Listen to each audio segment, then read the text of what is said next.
Good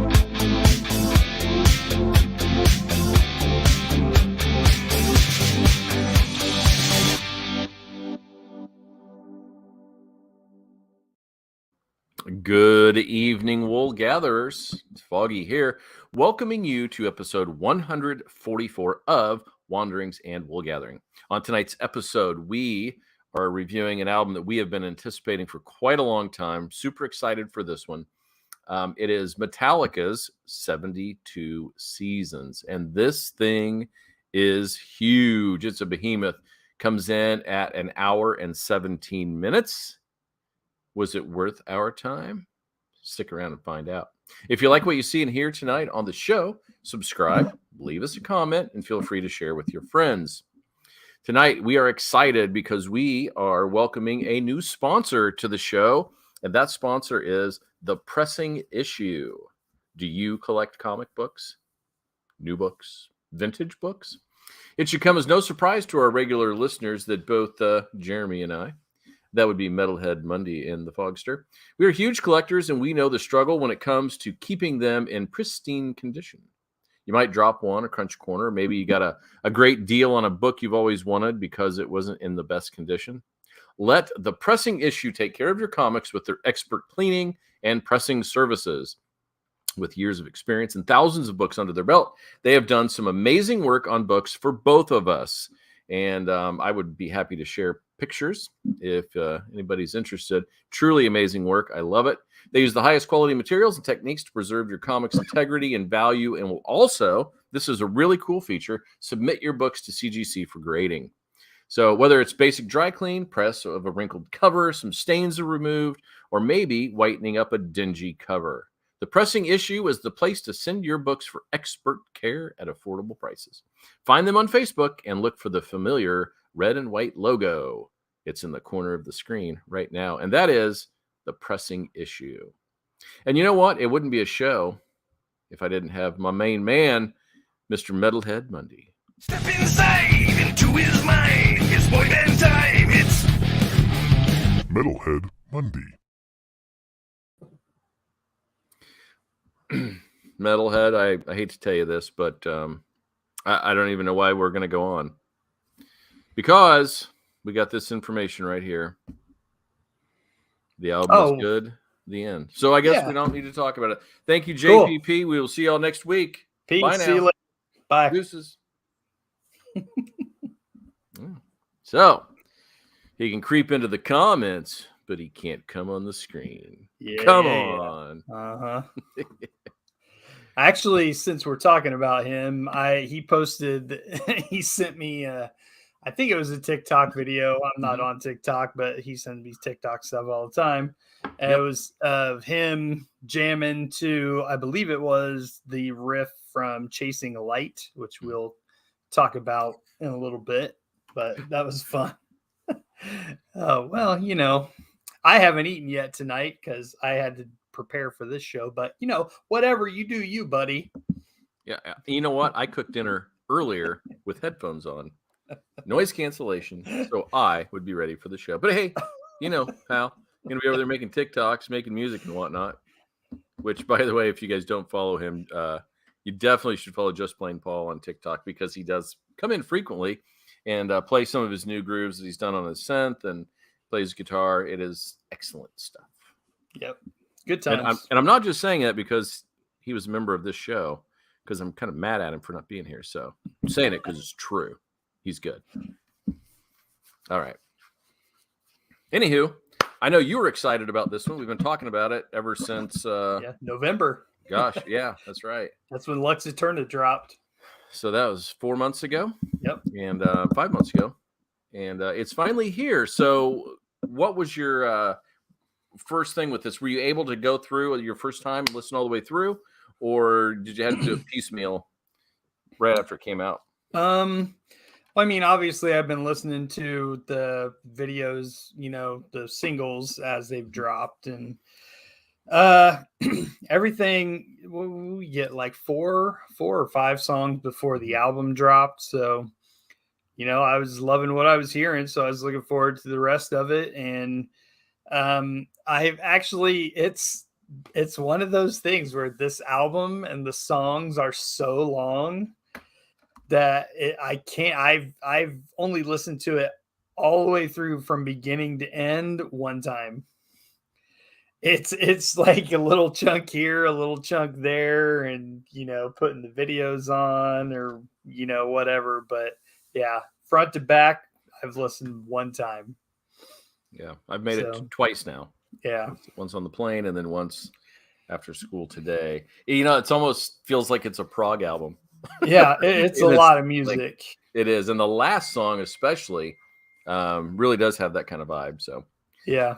but yeah. All right. Well, let's jump in. My first full listen was on the airplane, and I had my headphones in, and I was able to listen from beginning to end, which is always the way I want to listen to a record. Yeah. But we always start off every one of these on the show with the first song, which was the title track. And we decide if it was a good album opener. And I will say emphatically yes. And then I'll hand it off to you to get us rolling. Yeah, 72 Seasons, the title track opens the album. There's a really cool intro to the song, like a longer intro. I think the vocals don't kick in to like a minute and a half into the song. And it's a fantastic opener.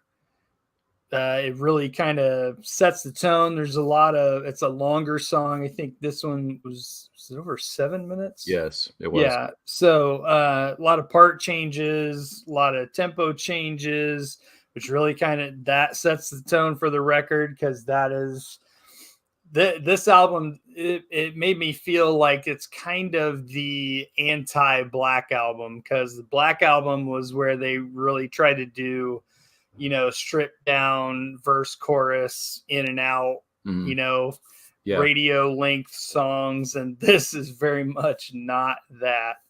So I think there's only one song that's under 4 minutes.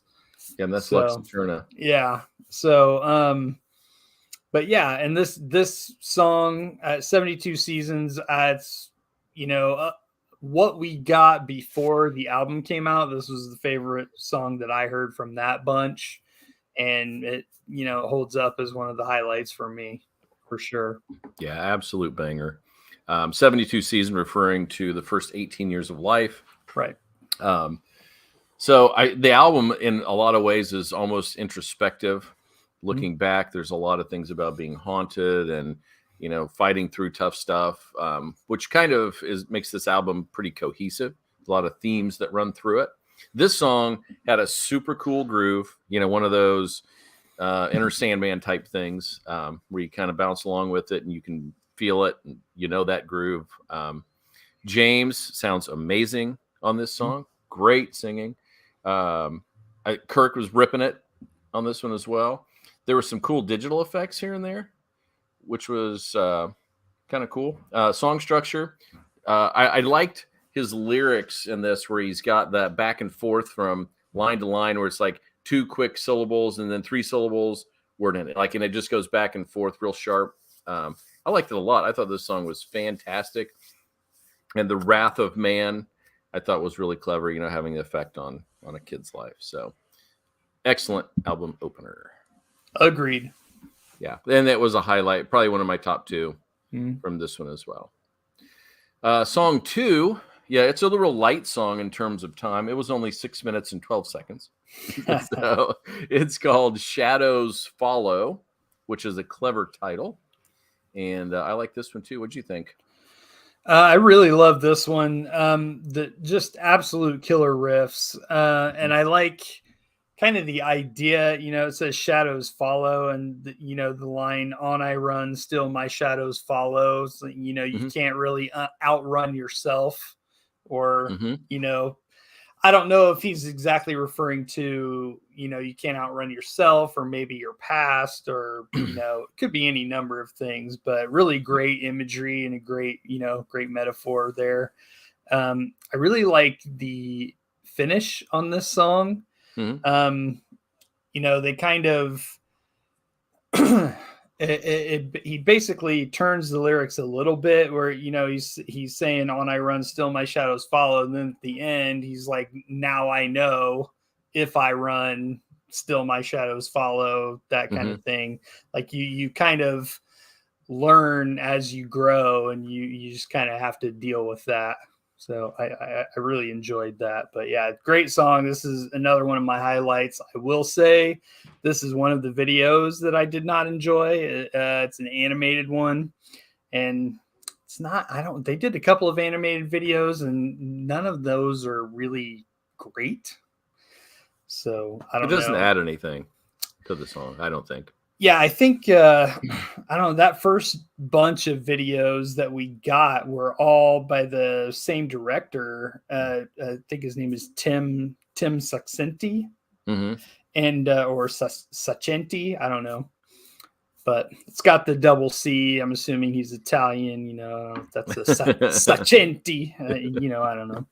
But he did the first few, like 3 or 4, and they all kind of have a similar look. They're similar, but different enough. And I really like what they did with like the lighting effects and all of that. And yeah, the animated ones we get later just don't really hold up for me. Yeah. No, I didn't watch all the videos. I just didn't have time. But I agree about the song. And I like the idea, too, like you're talking about the shadows being like your demons. Could be your past, whatever that might be. And the closure at the end. But I kind of dug the lines, cut and run, hide away from fate, cover up, try to hide the hate. But like a wolf, it won't let me be. Right. And James' verses here were pretty catchy. So I like... There's a lot of songs, and I'll probably talk about it throughout, where I think James really mixes up the vocal styles, and it's to great effect on this record. And that's one of the things that really highlight. And another one will be Lars. I'll talk about on the next one, but there's some real highlights, not just among the songs, but among the performances of the individuals, I think. Yeah. So yeah, this wasn't one of necessarily my favorites, but I liked it a lot. Okay, next one, Screaming Suicide. Getting lighter again, only 5.5 minutes. Yeah. For this little light one. It's funny that you mentioned Lars, because that was one of my notes on this one. I love the drums on this, especially especially towards the middle, where he does his little, he's got like this, I don't know, like it's almost like a floor tom thing that he does for quite a while, and it just sounds really big and full and real good. Yeah, I thought, he catches a lot of crap from people. Oh yeah. And I'd say unfairly, because he does a very workmanlike job on these records, but I thought he was really sharp on this one. Like you said, that effect was great.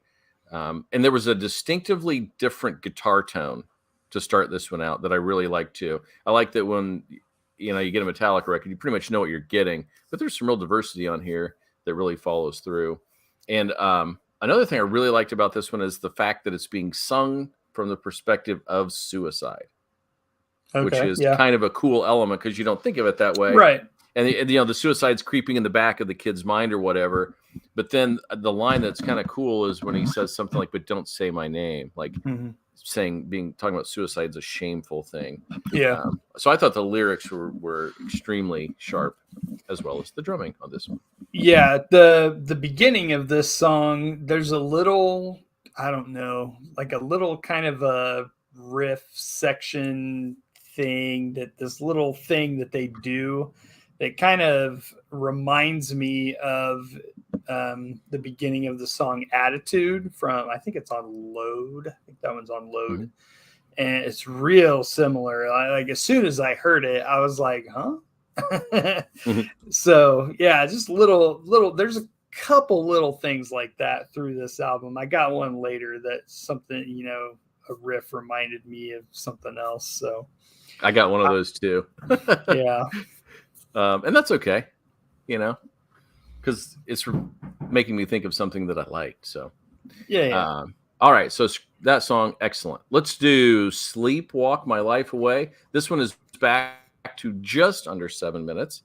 And this one was different because We're slapping the bass. We're slapping the Yes. bass. I was saying this was sort of a super cool bass line, and it was like, okay, that's different. I dig that.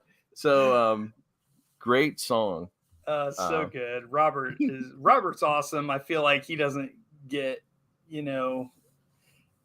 to be the highlight of a song too terribly often, and he's so good, and he's really fun to watch live because he plays with his fingers. He doesn't use a pick, and he just kind of, when he's playing live, he gets down low and kind of crouches around, and like he's just fun, and he seems like a really good dude. And I love when we get an opportunity to hear him shine like this. Yeah, he was fantastic on this one. Now this one, I when I was listening, I'm like, what the? It sounded like a slowed down Inner Sandman. There's a little riff on the guitar. If you listen, it's slowed down. And then there was a crazy little noise they made with the guitar that sounded like Van Halen. Okay, I'm trying to get over here. Hold on. We have a special guest coming into the studio. If I can get my mouse to get off my other screen. Where are you? All right, what is going on? I can't. Technology, kids. I can't get my cursor from one to the other. What is going on? We have a special guest in the studio. He's waiting. Oh, my gosh. Okay, that switched over. That worked. Well, let's get me back over here. Seriously, what is going on? All right, I'm unplugging. I'm unplugging because... Are we still there? Yep.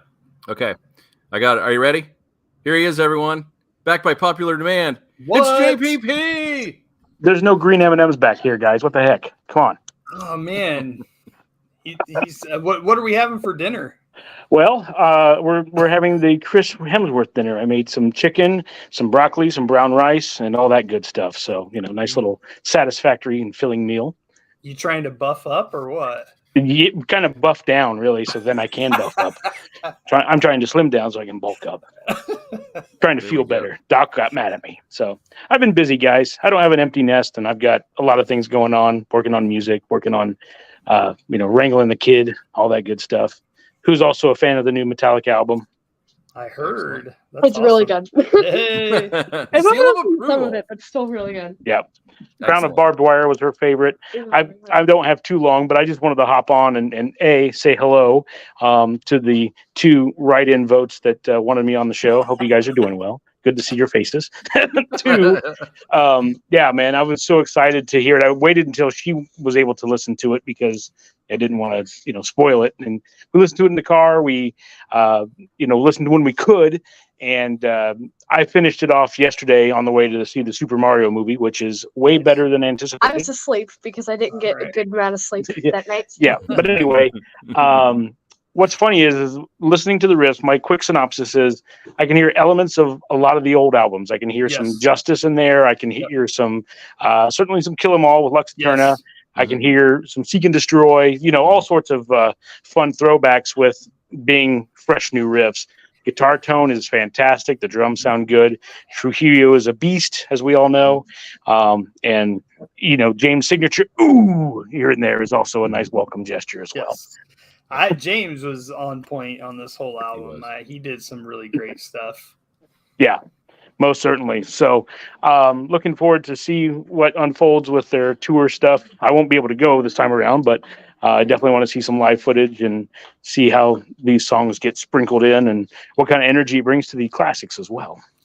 Yeah, we were watching them on Kimmel, and my wife, as we were sitting there, she was looking up tickets to I think the closest they're coming is Soldier Field in Chicago. Right. It's like a 2-night deal. Yeah, she was like, I think we're probably going to have to skip this one. Yeah, I'm good with that. What were the prices?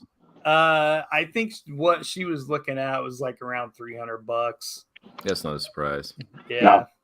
It's really cool what they're doing, though. I like what they're doing. 2-night stands everywhere they go. Mm-hmm. They're playing giant, stadiums and or arenas, whatever you want to call them. And right. And they have the different set each night, different openers each night. It's pretty cool. Sorry, the microwave's going off too here. So So multitasking. Anyway, I got to bounce, but dude, it's good to see y'all. When the dust clears, I'll pop back on. I've got some things in the works with a colleague. It's a super secret project, but some fun things, and I'll talk about it. Maybe have him come on when it's all good and ready to go. Awesome. Cool, y'all. Y'all have a good one. See You too, man. Paul. See ya.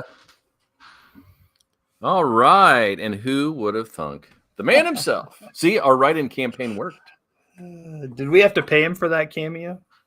No. Yes. We're going to give him 100% of the profits from tonight. Oh, sweet. So there we go. All right. Did we finish Sleepwalk My Life Away? I mean, what else is there to talk about other than the bass, really? Nothing. I'm going to attempt to turn this other thing back on because it's got some of my notes over there. Oh, here we go. It just turned me off. We're going to come back on here. All right.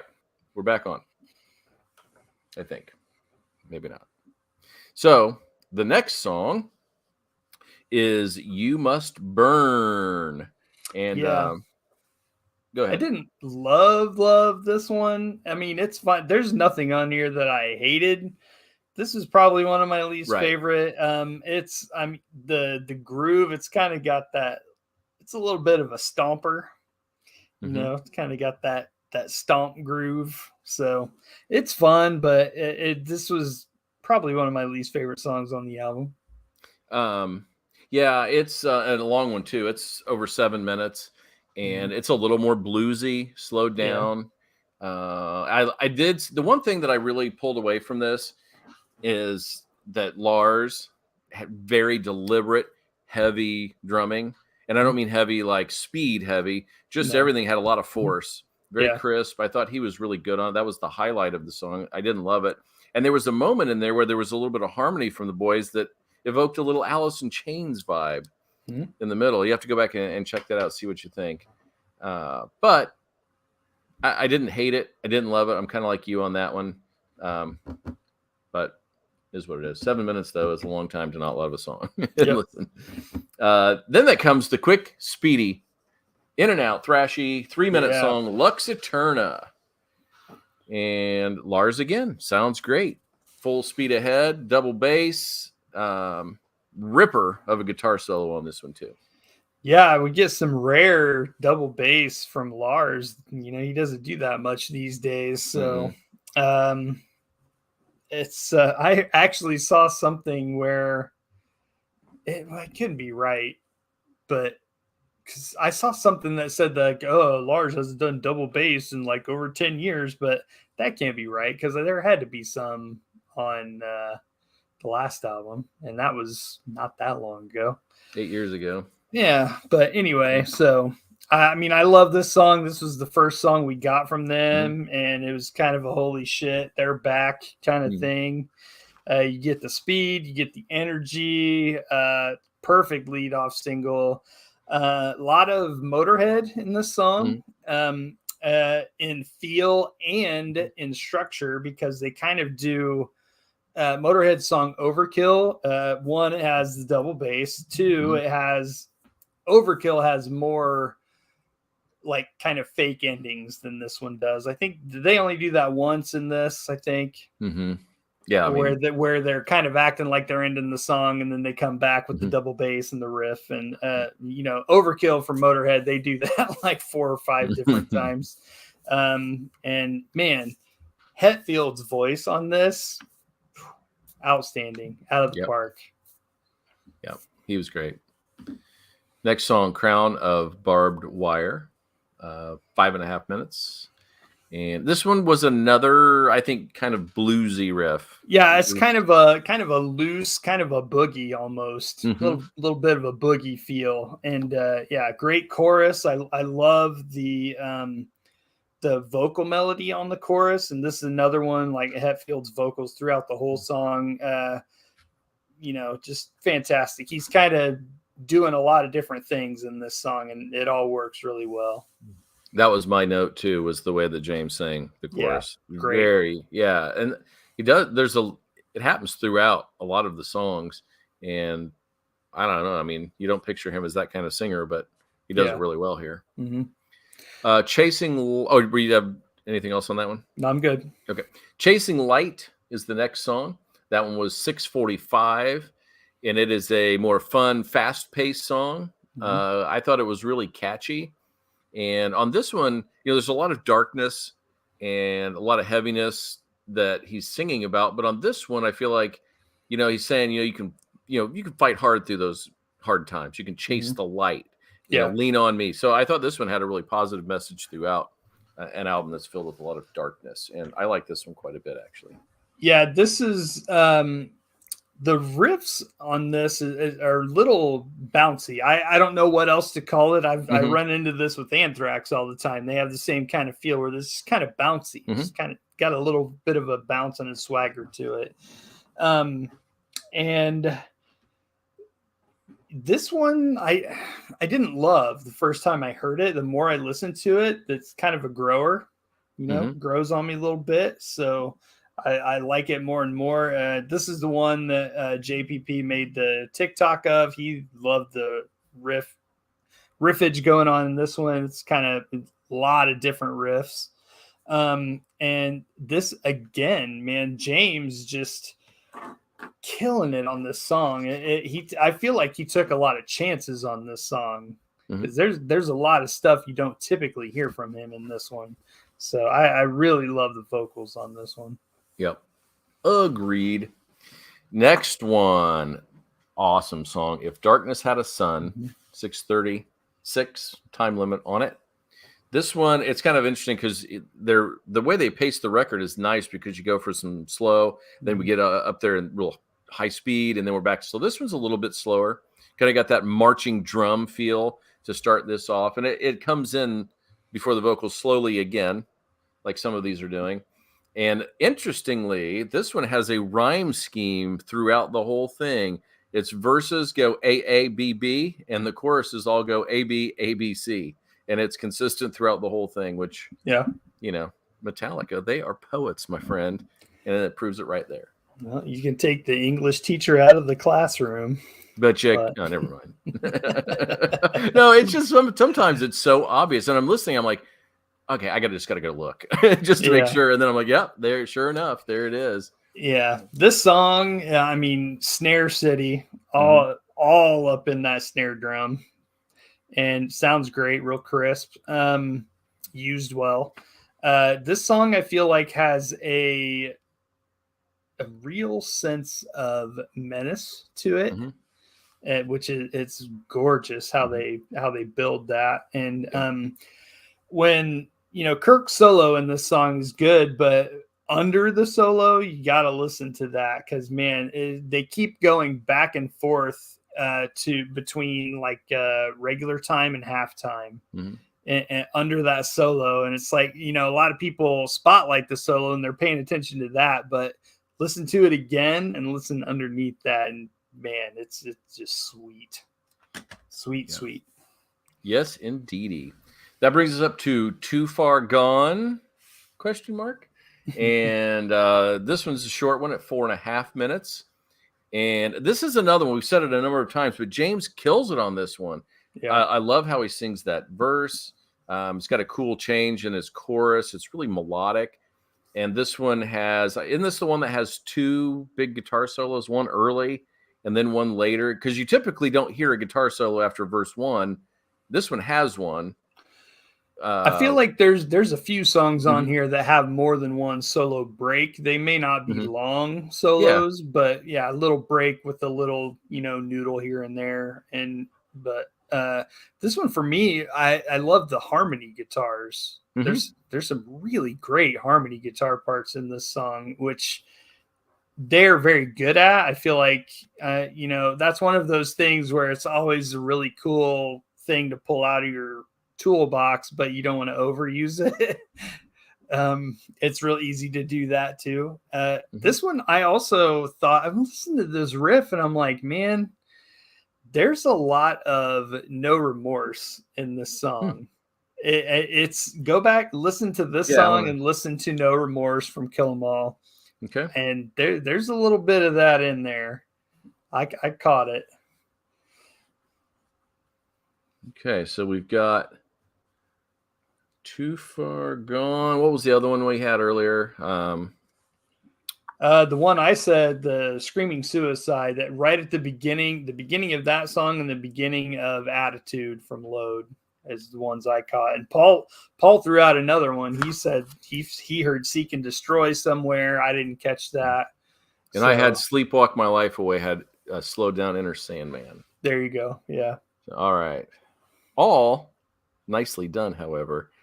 You know, I mean, you don't feel like, oh, they're just hitting the classics. You know, that's not that at all. Yeah, it's not like a feel. Yeah, it's not a direct rip, but it's like, I mean, you know, when you're one of the biggest metal bands in the world, probably the biggest metal band in the world, how long can you go before you start recycling stuff, or even you might do that and not even notice it, you know?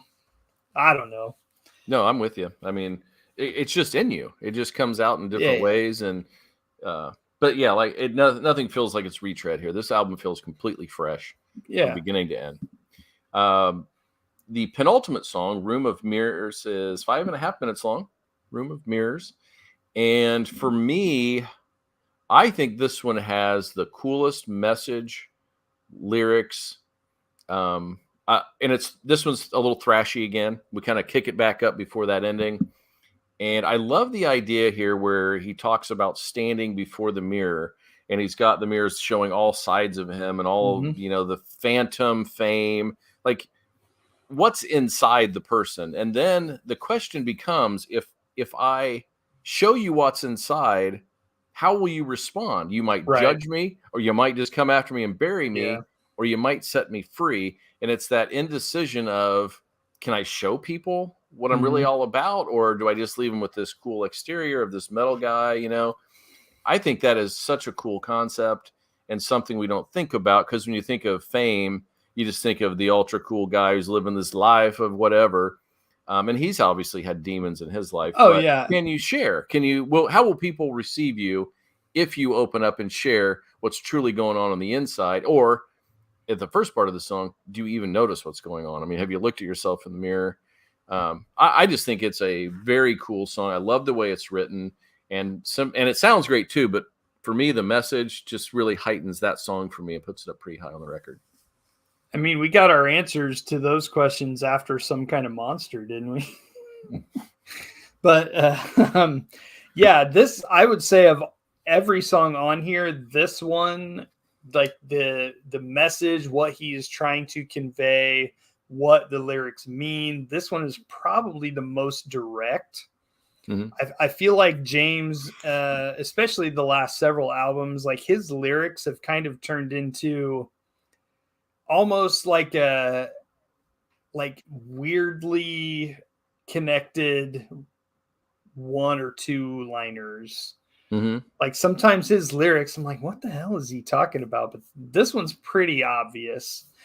And it's a great message. What I loved about the music in this song was just absolutely effortless and totally smooth tempo changes. There weren't really any bridges from one riff to the other. You know, they don't like kind of slow down and switch gears. It's like you get one riff, boom, next riff, boom, back into the other riff, boom. And it's like, it's so smooth and effortless. It really, really nicely done. Okay. Well, so far it seems like we might like the record. We'll see if we close this out. So the last song, Inamorata, which means a person's female lover, is the most ambitious album closer I can remember. It's 11 minutes long. This is now officially the longest Metallica song. Yes, indeed it is. And this one is about misery. And I love the line, misery, she loves me, but I love her more. And it seems like he's dealing with somebody female from his past and kind of moving on.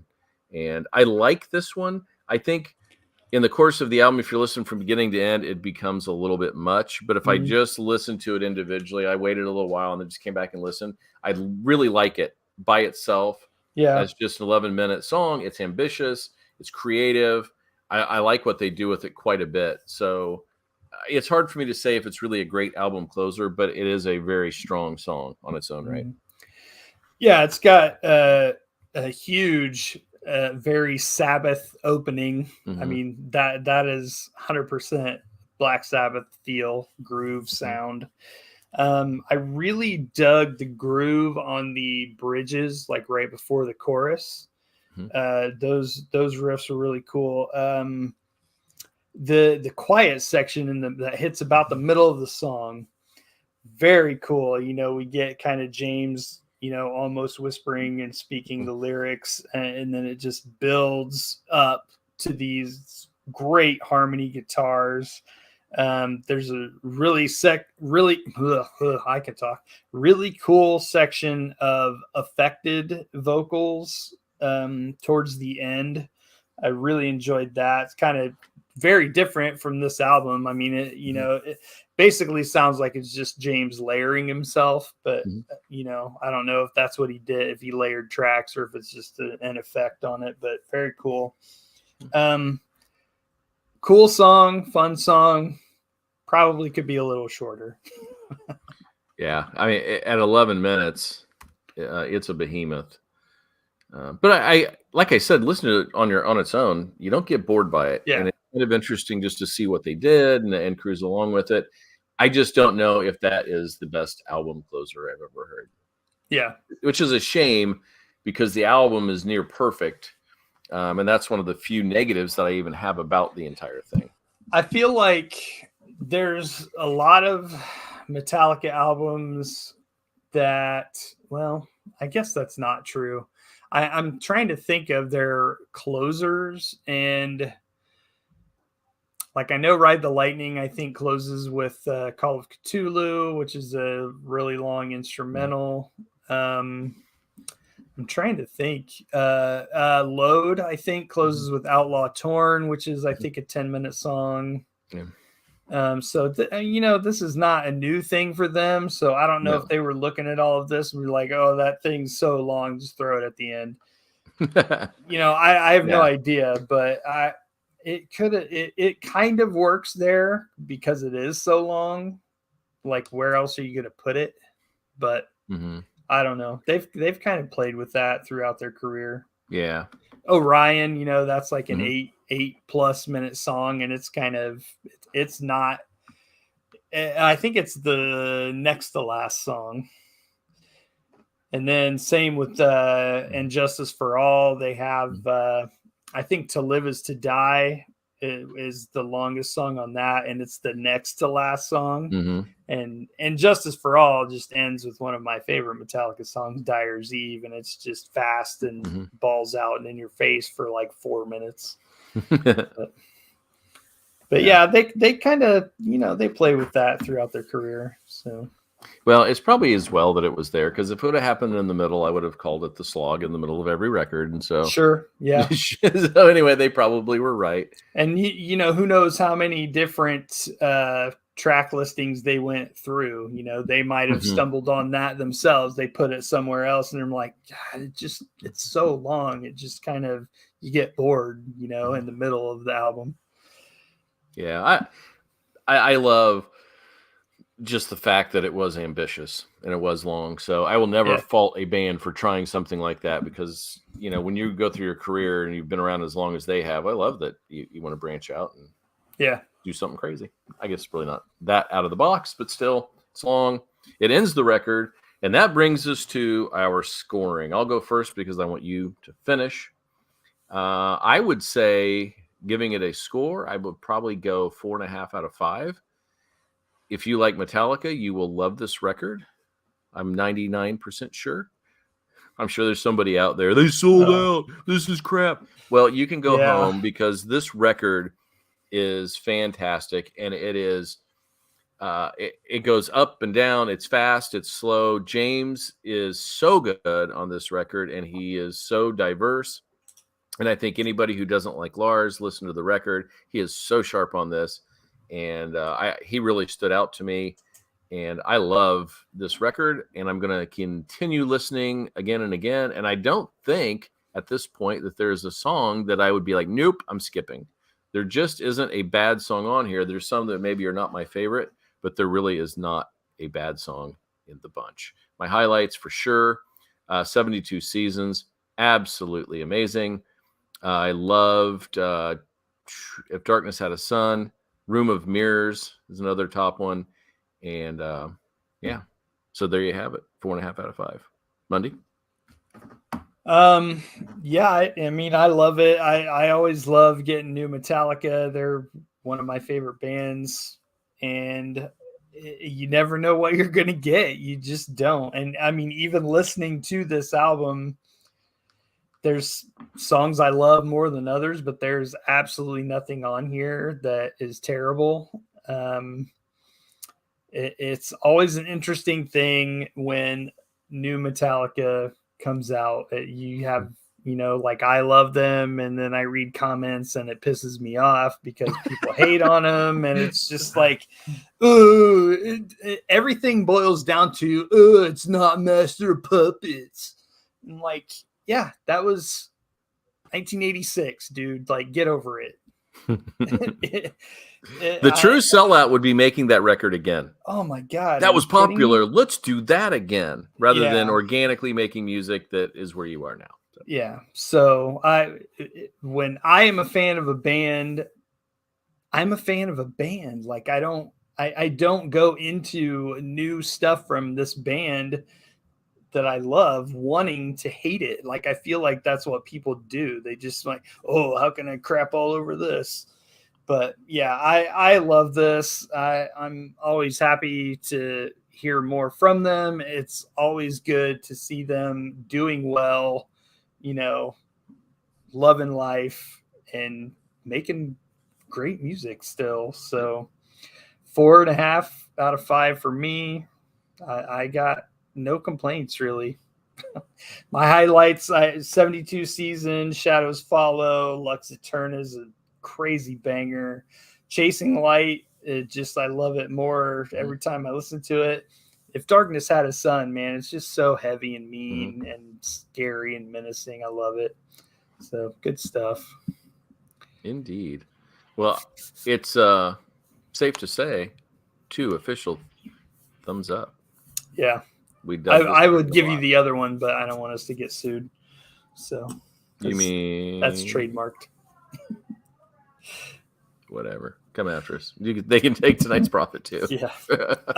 I did want to talk a little bit about them. The week this came out, it came out on Friday. It was at the 14th.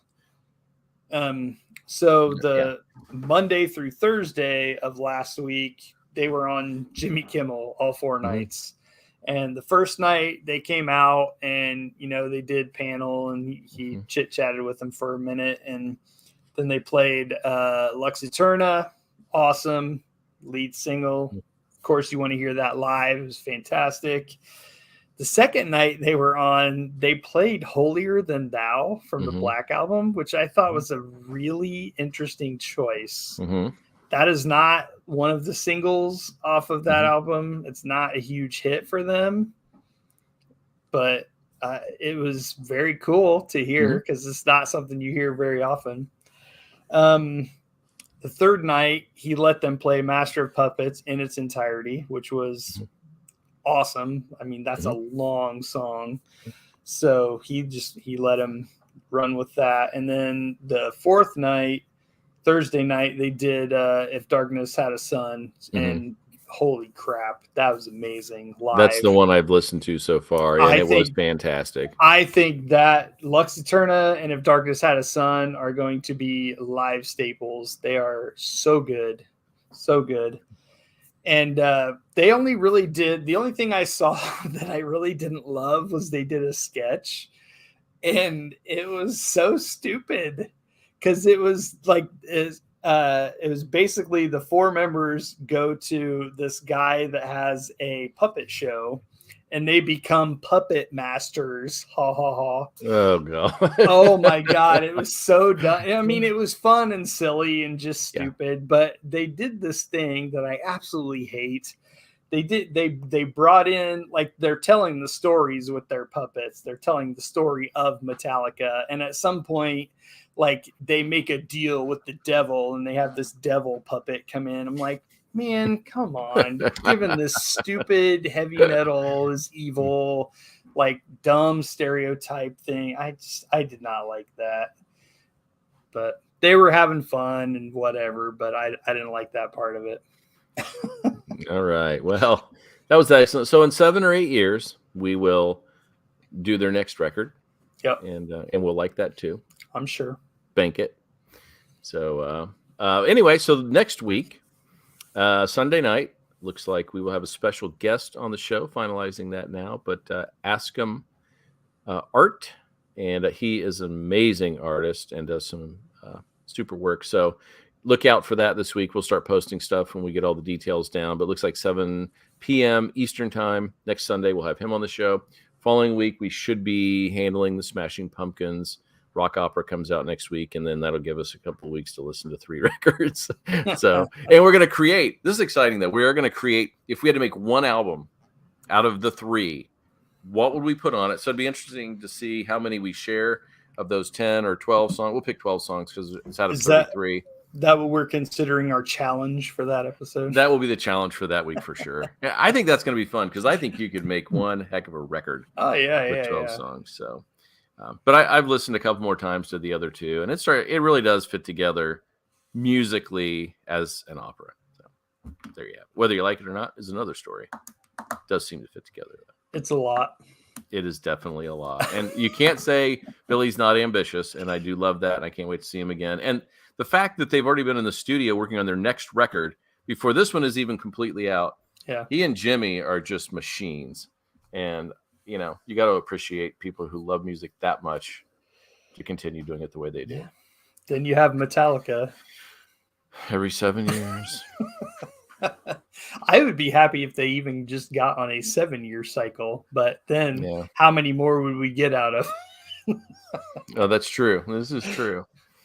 Yeah. All right. Well, anyway, folks, that was the show this week. That was episode 144. And you can find Wanderings and Wool Gathering on YouTube, Apple Music, Spotify, Stitcher, CastBox, and where else, Mundy? I blanked out. I don't know. The live shows? We do that. SoundCloud. Okay, SoundCloud. Yeah. And yes, you can find us on the Kokomo Lantern Facebook page. We love those folks over there doing some great work here in Kokomo. It's kokomolantern.substack.com. Yep. And you can get all kinds of stories focused on Howard County, which is really cool. And you can also find the show on my Twitter page and on YouTube, which was where Mr. JPP was commenting. Oh, I got a comment. Let's see who it is. Oh, look at this, Mr. Mundy. That was a pretty great show. Well, it's a lot of fun when you're talking about something you love. It does help, doesn't it? And the fact that we had 12 long songs to go through doesn't hurt any either. Oh, and that comment came from the man himself, longtime listener, #1 fan of the show, Mr. Andy Jenkins, the GOAT, Andy. the Hall of Famer, retired. I'm jealous. Thanks, Andy. We appreciate you. All right. Well, that is the show for this week. You can find Mr. Mundy over there at Instagram at Metalhead Mundy. You can find me on Twitter and Instagram at Foggy's Pal. And you can find this show next Sunday night with a special guest. So please come back and check that out. Don't forget to like, don't forget to share, and don't forget to tell your friends if you like music. If you don't like music, again, don't watch. Yeah. Thank you again to the Pressing Issue for sponsoring. Holy cow. Those guys are, I'm seriously, I think next week or in a couple of weeks, we're going to have to show some images because he did some work on a few of my books and it is magnifique. So, and one is currently at CGC right now. A Daredevil 43 with a Jack Kirby cover. Nice. And I'm excited about this. One of my favorite covers. So, you know, Jack Kirby, so he's got that foreshortening with the fist out, you know, and all that kind of, I love that. It's so great. Yep. So, all right. We're rambling at this point. So we will see you next week, Sunday night at 7. Bye now.